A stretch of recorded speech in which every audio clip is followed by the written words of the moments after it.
পুনরায় আরম্ভ করলেন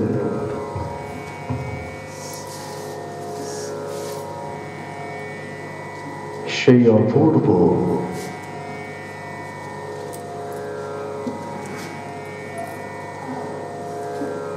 আবৃত কৃষ্ণের কথা।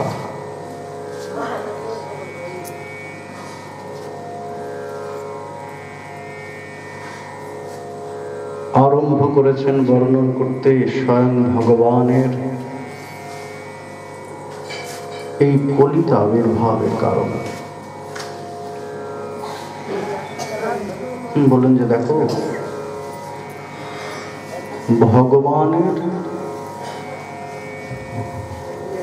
সাধারণ আবির্ভাব বৈশিষ্ট্যের সঙ্গে আমাদের এই গৌর সুন্দরকে যেন মিলিয়ে ফেল।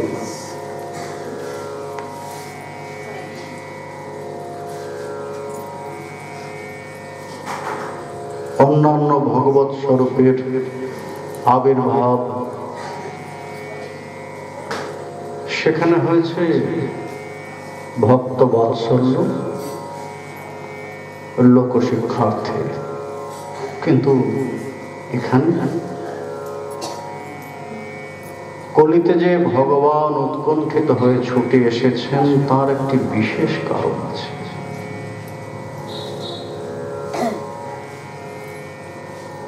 সমস্তই বিশেষ, তার স্বরূপ বিশেষ, তার ভাব বিশেষ, হৃদয়ের যে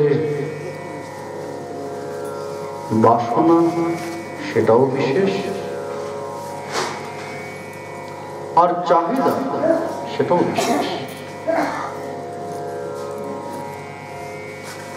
সবকিছুই একটা বিশেষ বৈশিষ্ট্যপূর্ণ। অন্যান্য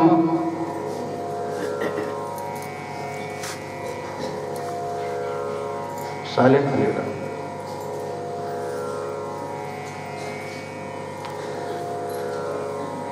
অন্যান্য ভগবৎ স্বরূপ ভক্ত কৃপা করেছেন, ভক্ত বাৎসল্যের প্রকাশ করেছেন। ওই যে তার এক চিরন্তন প্রতিশ্রুতি তো আছে, যে যথা মাং প্রপদ্যন্তে তাং তথৈব ভজাম্যহম। এই কলিতেও সেই প্রতিশ্রুতি আছে, এই কলিযুগেও সেই প্রতিশ্রুতি আছে, কিন্তু এখানে প্রদানটা যেন অতি বিশেষ। এতদিন পর্যন্ত একটা ব্যবধান, ভক্ত ভগবানের মধ্যে একটা অন্তর, কিন্তু এই কলিযুগে অবতীর্ণ হয়েছেন সমস্ত ব্যবধান যেন ঘুচিয়ে দিতে।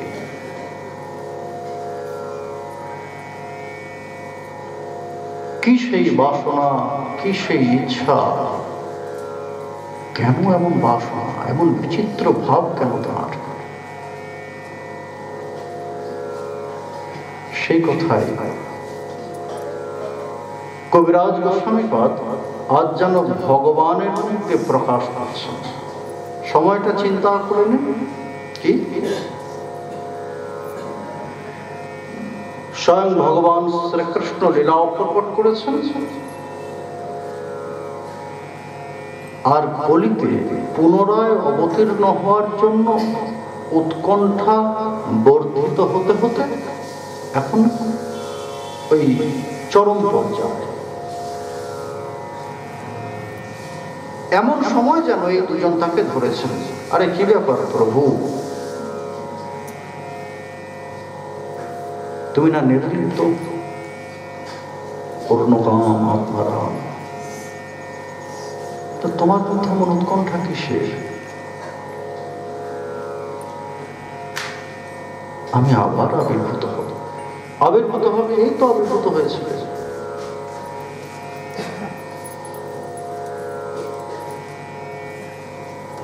এই তো আবির্ভূত হয়েছিল, আবার আবির্ভূত হতে চাইছো। এখনো তো সেই কাল উপস্থিত হয়নি। না না, দেখো ওই কালের অপেক্ষা আমি করতে পারবো না, কালের অপেক্ষা আমি করতে পারবো না। প্রভু, কাল তো নিমেষ মাত্র তোমার কাছে, তাহলেও আমি অপেক্ষা করতে পারবো না। কারণ কারণ কি জানো, এ হচ্ছে প্রেমের তাড়না, এ হচ্ছে প্রেমের তাড়না। প্রেমের তাড়না তো যেমন তেমন নয়। ব্রজগোপীরা তাদের সেই প্রেমের তাড়নার যে কাল অতিবাহিত করেছেন, বড় বিচিত্র কথা বলেছেন। যুগায়িতং নিমেষেন শ্রীকৃষ্ণ বিরহেন ভি। সত্যি, কৃষ্ণ বিরহের এক নিমেষ আমার কাছে এক এক যুগের সমান মনে হচ্ছে। তা এই যে শ্রীমতী নিজের মনের ভাবটা প্রকাশ করেছেন, যুগায়িতং নিমেষেন শ্রীকৃষ্ণ বিরহেন মে, এইটা আবার সেই দিক থেকেও বুঝতে হবে।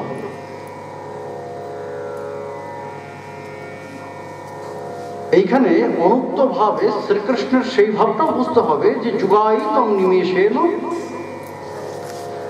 শ্রীমতী বিরহেন। কেন না, পরস্পরের মধ্যে তো তাদাত্ম্যতা সম্বন্ধ।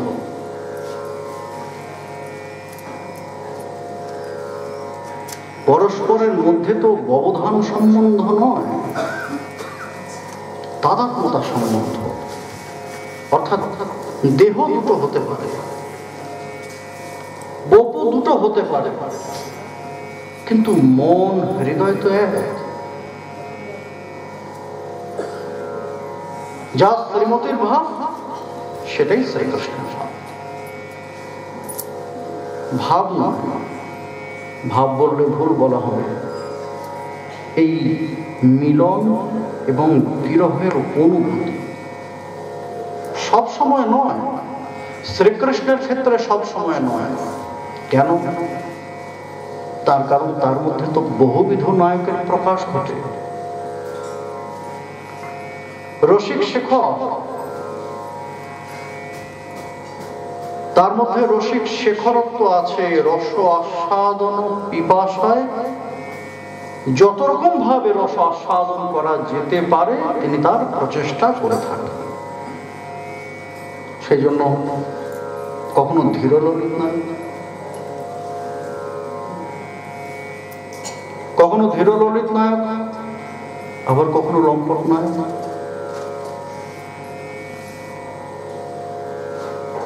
যিনি ধীর ললিত তিনি আবার সময় সময় লম্পট নায়ক। রস আস্বাদন পিপাসায়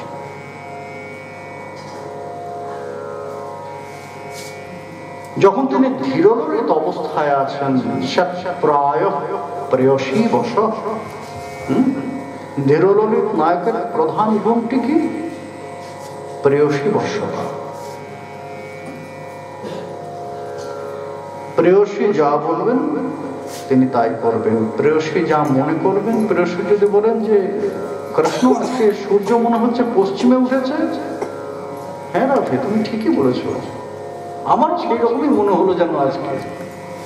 জানো, আমিও সকালবেলা উঠে ভাবছি কি ব্যাপার, প্রভাতের প্রথম কিরণ তো আমার মুখে এসে পড়ে পূর্ব গবাক্ষ দিয়ে, কিন্তু আজকে তো পড়লো না। এই তুমি ঠিকই বলেছো, সূর্য পশ্চিমে উঠেছে। শ্বেত প্রায় প্রেয়সী বশ।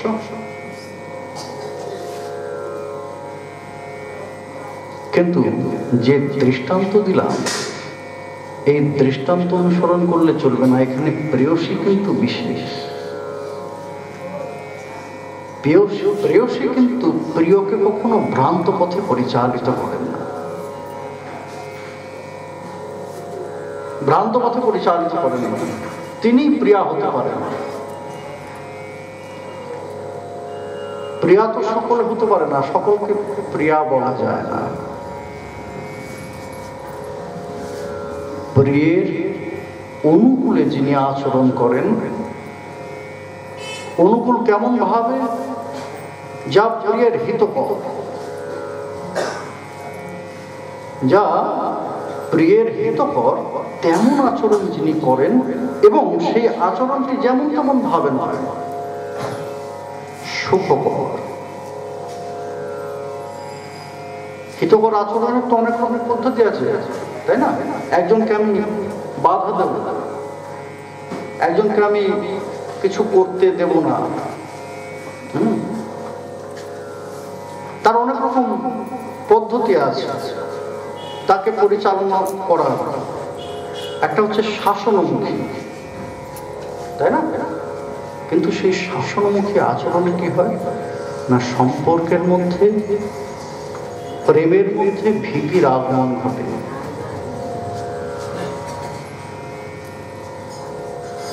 সম্পর্কের মধ্যে, প্রীতির মধ্যে ভীতির আগমন ঘটে।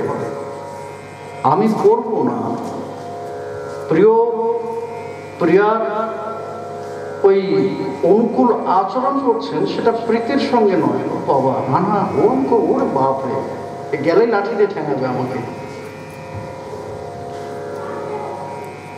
শুনলে লাঠি দিয়ে ঠেঙাবে আমাকে।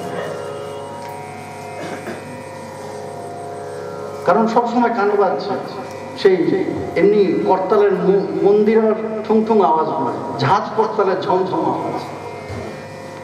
এখন ঝাঁজ করতালের ঝমঝম আওয়াজ তো কেউ শুনতে চায় না, তাই না? এটা কি সুখকর?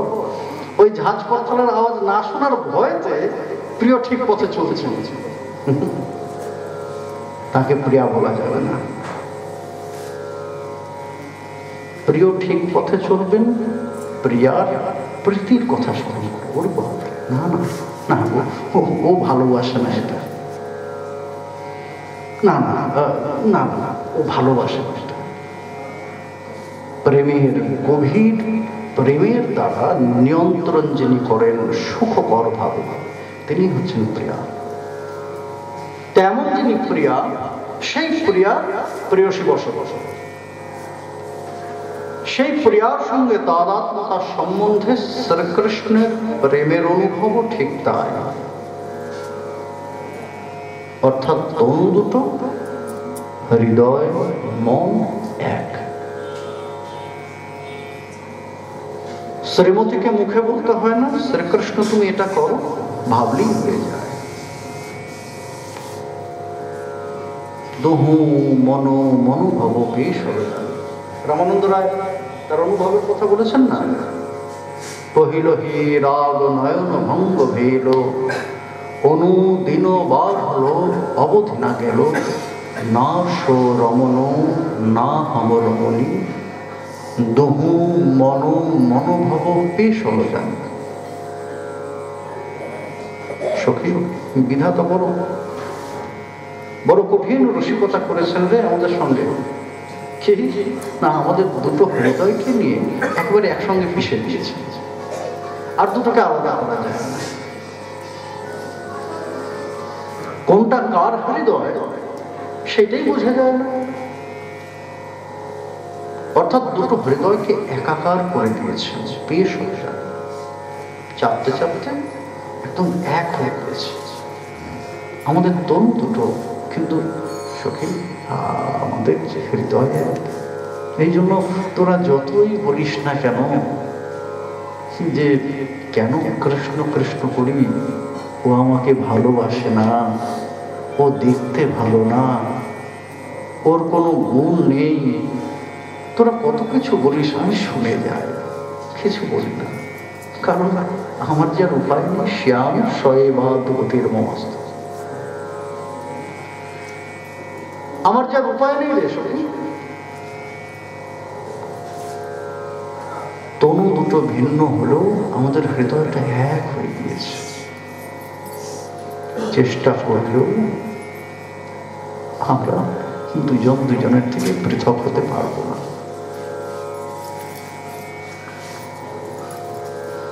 তো এখানে ওই যে সেই প্রেমের তারণা, যুগায়িতম নিমেষেন শ্রীকৃষ্ণ বিরহেন মে সেই তারুণাটা যেন শ্রীকৃষ্ণকে স্পর্শ করেছে ওই প্রতিবিম্বের মতো। জিজ্ঞাসা করলেন, কি ব্যাপারে এত উৎকণ্ঠা কিসের তোমার? বললেন যে উৎকণ্ঠা আছে কেন জানো? প্রেমের তারুণা, প্রেমরস নির্যাস করিতে আস্বাদন। প্রেমরস নির্যাস আস্বাদন করতে চাও তুমি বোঝো ঠাকুর তোমার এই প্রেমের জ্ঞান আছে? তুমি যে কথা বলেছ খুব সামান্য কথা নয়, কিন্তু তা কার সঙ্গে করবে?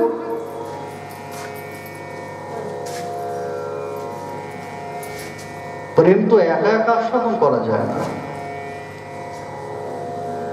প্রেমের একটা বিনিময় হয়। এতদিন পর্যন্ত তুমি যা করেছো তাকে যদি তুমি বলো যে প্রেমের আস্বাদন করেছো, না, ওই যে অনন্ত কোটি বিশ্ব ব্রহ্মাণ্ড তোমার আরাধনা করছেন, ভক্তিতে তাদের সেই আরাধনাকে তুমি গ্রহণ করেছো, তাদের অভিরোষিত ফল প্রদান করেছো, একে যদি তুমি প্রেমের আস্বাদন বলো, এটা ভুল। জানো তো, প্রেমের মধ্যে একটা বিনিময় আছে। কিছু নিলে কিছু দিতে হয়। এখানে বস্তুর অপেক্ষা নয়, এখানে বস্তুর অপেক্ষা নয়, এখানে হৃদয়ের অপেক্ষা, ভাবের অপেক্ষা। তা তোমার সে প্রেমের অনুভব আছে কিছু? কার সঙ্গে করবে তুমি? বিনিময় যে করবে, কার সঙ্গে করবে? তোমার মনে হবে না যে আরে আমি অনন্ত কোটি বিশ্ব ব্রহ্মাণ্ডের অধীশ্বর, আমি স্রষ্টা, আর এই জগতে যারা আছে তারা সব আমার অংশের অংশের অংশ। তোমার ঐশ্বর্য হুঙ্কার দেবে না, তোমার ঐশ্বর্য তোমাকে বাধা দেবে না, তাদের সঙ্গে করবো না, তাদের সঙ্গে করবে। কার সঙ্গে করবে? শোনো, কেন তাদের সঙ্গে করব না জানো? ঐশ্বর্য জ্ঞানেতে সব জগৎ মিশ্রিত। প্রেমের একটা স্বভাব কি? প্রেমের বিনিময় করতে হলে আগে যিনি শ্রেষ্ঠ আছেন তাকে অধীন হতে হবে। অধীন না হলে প্রীতিরসের আস্বাদন করা যায় না, কারণ সেখানে এক সমতা। আমি এত বড়,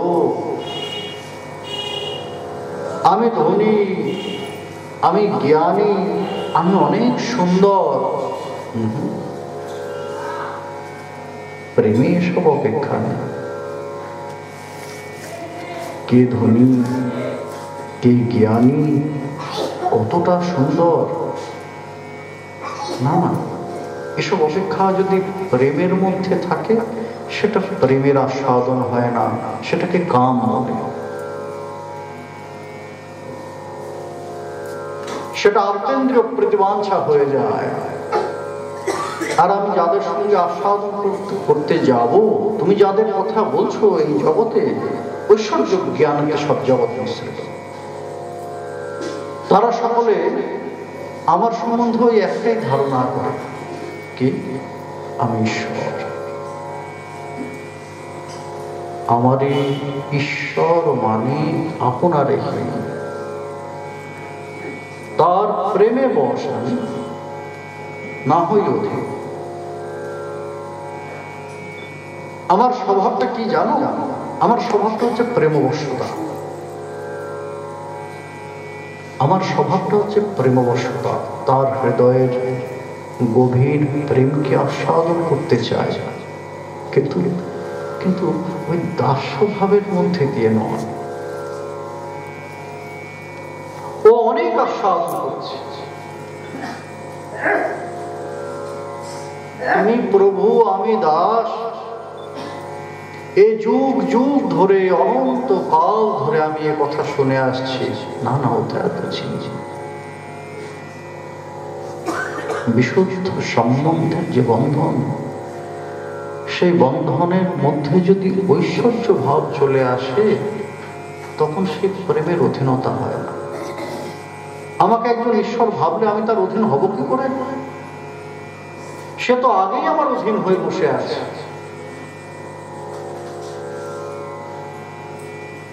মনে রাখবেন, এই যে কৃষ্ণ উত্তর প্রদান করছেন তার ব্রজভাবকে স্মরণ করে করে,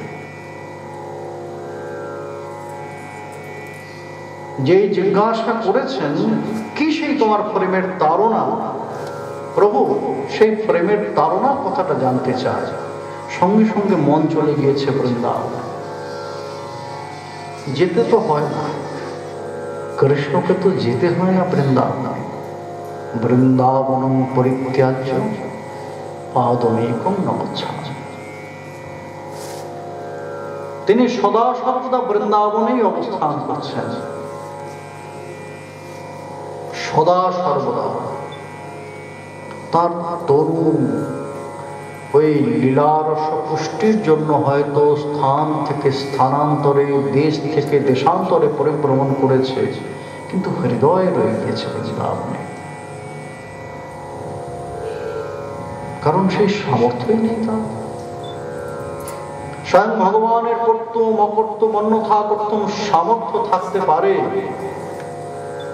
কিন্তু ওই যে ব্রজের পরিকরদের যে প্রেম দিয়ে দ্বারা গঠিত সেই দিওয়ার, সেই দিওয়ারকে ভঙ্গ করার সামর্থ্য কৃষ্ণের। তুমি যাবে, বেশ যাও, তোমার দেহটাকে প্রয়োজন নেই। কারণ ওই দেহ বাসনা, দেহ আসক্তি তো আমাদের নেই। তোমার হৃদয়টাকে বেঁধে রেখে দেবো, ওইটাকে তুমি এখান থেকে নিয়ে যেতে পারবে না। সেই হৃদয়কে আবদ্ধ করে রেখে দিয়েছে যেন তারা। আর ভগবানের, শুধু ভগবান নয়, স্বয়ং ভগবান বিশেষ বৈশিষ্ট্যপূর্ণ। শুধু যদি স্বয়ং ভগবানের ব্যাখ্যা এভাবেই দেই যে যার ভগবত্তায় অন্যের ভগবত্তা, স্বয়ং ভগবানের তাহাতেই সত্তা, যদি শুধু স্বয়ং ভগবান শব্দের এই ব্যাখ্যাটা দেই, তাহলে অনেকটাই না বলা থেকে যাবে। না না, এইটাই শুধু স্বয়ং ভগবানের বৈশিষ্ট্য নয়। ভগবানের যদি বিশেষ বৈশিষ্ট্যের কথা বলতে হয়, তা হচ্ছে এইটা, প্রেমবশতা। বিশুদ্ধ প্রেমরস, ঋতুরস আস্বাদনের জন্য নিজেকে পর্যন্ত ভুলতে পারে। এইটাই হচ্ছে তার বিশেষ বৈশিষ্ট্য, যে কারণে তিনি শুধু ভগবান নন, স্বয়ং ভগবান। সর্বোচ্চ স্থান থেকে নিচে নেমে আসতে পারে অনায়াসে, যদি প্রেম থাকে হৃদয়ে। যদি প্রেম দিয়ে তাকে ডাকা যায়, তাহলে সেটা হতে পারে। সেই প্রেমবশতা, এই রীতিকে অনুসরণ করেই তিনি বৃন্দাবনে আবদ্ধ। যেই জিজ্ঞাসা করা হয়েছে কিসের তোমার প্রেমের তাড়না, প্রেম বোঝো কিছু তুমি? শুধু তো পূজাই পেয়ে গিয়েছো, সকলের বন্দনা শুনেছ, কখনো শ্রুতি বন্দনা করেছে, কখনো ওই প্রজাপতি তোমার বন্দনা করেছে, চিরলোকপাল দিকপাল বন্দনা করেছে, আর তুমি তাদের বন্দনাকে আস্বাদন করেছ। তোমার সেই ঐশ্বর্যকে তুমি ভুলতে পারবে? যদি প্রেমরস নির্যাস আস্বাদন করার রেহাই তোমার থাকে, তাহলে তোমাকে এগুলো বলতে হবে। তোমার জানা আছে এগুলো? যেই এই কথা বলেছেন মন বৃন্দাবন, আরে বলো কি তুমি, হ্যাঁ, কিন্তু আবার মনে মনে সংশয়। কি সংশয়? জানি এ কি সত্যি কথাই বললো? সত্যি কি আমার সেই প্রেমের বিশুদ্ধ প্রেমের অনুভব আমার আছে? বিশুদ্ধ প্রেমের জ্ঞান কি আমার আছে? সেই প্রেম, যে প্রেম আমি আস্বাদন করেছি ব্রজে, সেই প্রেমের প্রকৃত বিনিময় কি আমি করতে পেরেছি? তা তো পারি না। সেই প্রেমের বিনিময় তো করতে পারিনি। অনাস্বাদিত বিষয়ের প্রাপ্তিতে ডুবে গিয়েছিলাম, প্রেম রসের আস্বাদনে, প্রীতিরসের আস্বাদনে।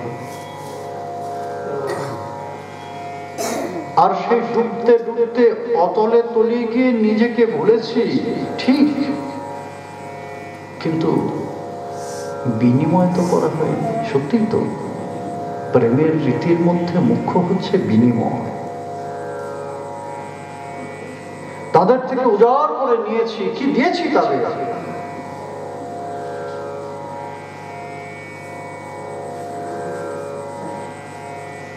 প্রকৃত বিষয় তো আমি তাদের সঙ্গে বিনিময় করতে পারিনি, বরং ছলনা করে এসেছি। ন পারয়হং নিরবদ্ধ সংশীলং, পারবো না গো, পারবো না। আমি নিজেই ভয় পেয়ে গিয়েছিলাম। রাস রজনীতে সেই ব্রজগোপীগণের সেই বিশুদ্ধ প্রেমের প্রকাশ দর্শন করে আমি নিজেই ভয় পেয়ে গিয়েছিলাম।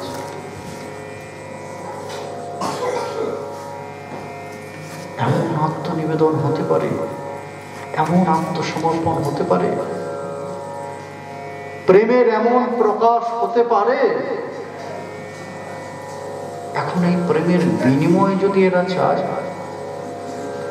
যদি হাত পেতে বলে যে কৃষ্ণ আজ আজ আমাদের পাওয়ার দিন, কারণ এই যে রাস রজনী যেটা ছিল সেটা তো পাওয়ার দিন ছিল না। কারণ ভগবান তো প্রতিশ্রুতি দিয়েছিলেন এই ব্রজ কুমারিকাদের কাত্যায়নী ব্রত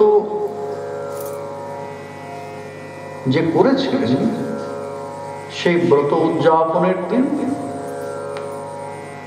তারা ব্রজবধূদেরও আমন্ত্রণ করলেন। সকল ব্রজবধূরা কাত্যায়নী ব্রতের আচরণ করেননি, কিন্তু কাত্যায়নী ব্রতের আচরণ করেছেন কুমারিকারা। আর তাদের চাহিদাটাও ওই ব্রজবধূদের মতো নয়, একটু যেন ভিন্ন ছিল। নন্দ গোপ সুতং দেবী পতিং মে করিতে, কারণ এরা তখনও বিবাহিতা নয়। এরা এতই কনিষ্ঠা ছিলেন যে পিতামাতা এদের বিবাহের কথা চিন্তাও করতে পারেন না। তখন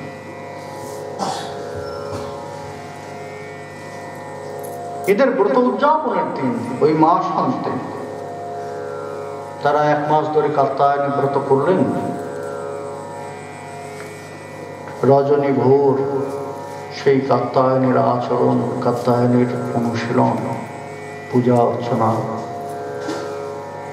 এই সমস্ত করে ব্রত উদযাপন যেদিন করবেন সেদিন ব্রজবধূদেরও আমন্ত্রণ করেছে। সমভাব ব্রজবধূরাও সকলে আগমন করেছেন সেখানে। সকলে মিলে ওই স্নান করতে নেমেছেন যমুনা। এই তখনই বস্ত্রহরণ লীলা হল।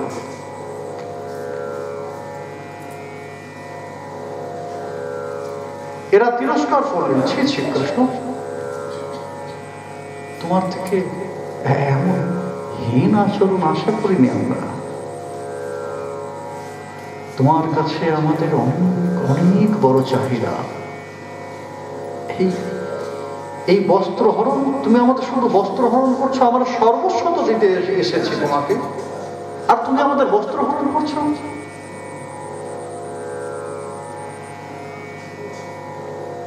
তোমাকে হরণ করতে হতো না, যদি তুমি মুখে বলতে একবার, আমরা নিজেরাই সবকিছু দিয়ে দিতাম।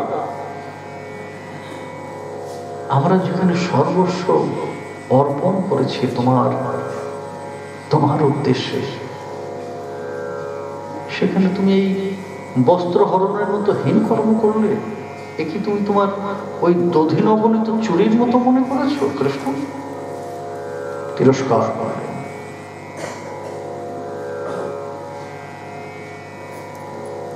কৃষ্ণ যেন তাদের মনের ভাব বুঝতে পেরে বলেন যে না, তোমাদের সঙ্গে একটু রসিকতা করলাম,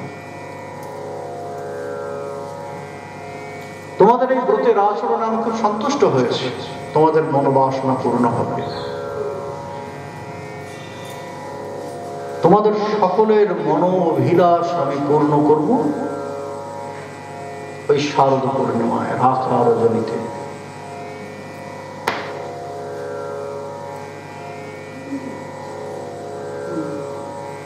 সেই রাস রজনী ছিল সেই পরিপূর্ণ প্রাপ্তির দিন তাদের। ভগবান প্রতিশ্রুতি দিয়েছিলেন, কিন্তু সেই প্রেমের আত্মপ্রকাশ, আত্মসমর্পণ দর্শন করে তিনিও যেন ভীত হয়ে গেছেন। ভীত হয়ে গিয়ে ভাবছেন, যারে এবার যদি এরা দুহাত বাড়িয়ে চেয়ে বসে যে কৃষ্ণ নিয়েছ তো অনেক কিছু, আমরা তো নিজের বলে কিছু রাখি,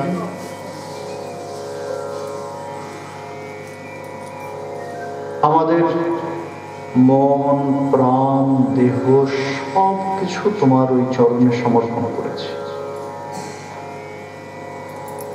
এমনকি নিজ সুখের অনুসন্ধানটা পর্যন্ত রাখে না। আমাদের প্রেমের রীতি হচ্ছে কৃষ্ণ সুখই তাৎপর্য নয়। কৃষ্ণ আমাদের সমস্ত কিছু তোমার জন্য। আমাদের ভোজন করার কোনো প্রয়োজন নেই, নিদ্রার কোনো প্রয়োজন নেই, তবু আমরা ভোজন করি, নিদ্রা করি, নিজেদের শৃঙ্গার করি, সব তোমার জন্য, তোমাকে আনন্দ দিতে। না হলে আমাদের ভোজন বলো, বিশ্রাম বলো, আনন্দ বলো, সবকিছুই তুমি। একবার যদি তোমার কথা ভাবি তাহলেই আমাদের সবকিছু হয়ে যায়। আর আমাদের বিশ্রামের প্রয়োজন নেই, আমাদের নিদ্রারও প্রয়োজন নেই। একবার যদি তোমাকে দর্শন করি আমাদের সমস্ত ক্ষুধার নিবৃত্তি হয়ে যায়, আর পৃথক রূপে আমাদের খাদ্য গ্রহণের প্রয়োজনই নেই। তথাপি তোমাকে আনন্দ দিতে আমরা এগুলো সব করি। আমরা নিজেদের সুন্দর করে সাজাই তোমার জন্য। যদি বলো যে আমাদের সৌন্দর্যের অনুসন্ধান, নিজ সৌন্দর্যের অনুসন্ধান, না না কৃষ্ণ, আমরা নিশ্চিত। কি জানো, আমরা নিশ্চিত যখন আমরা তোমার সঙ্গে আছি। আমাদের অলঙ্কার তো তুমি। আমরা তো জাগতিক অলঙ্কারে নিজেদের শোভিত করি না, আমরা এই জাগতিক অলঙ্কার সমূহ পরিধান করেছি তোমার জন্য। আমাদের প্রকৃত অলঙ্কার হচ্ছে তুমি কৃষ্ণ, তুমি।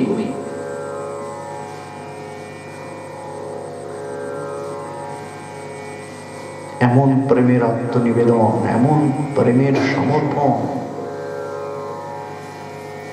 সমস্ত কিছু দর্শন করে ভগবান ভীত হয়ে গিয়েছে। জানে এরা একবার যদি বিনিময় করে, যে কৃষ্ণ সত্য দিয়েছি, বিনিময় করো।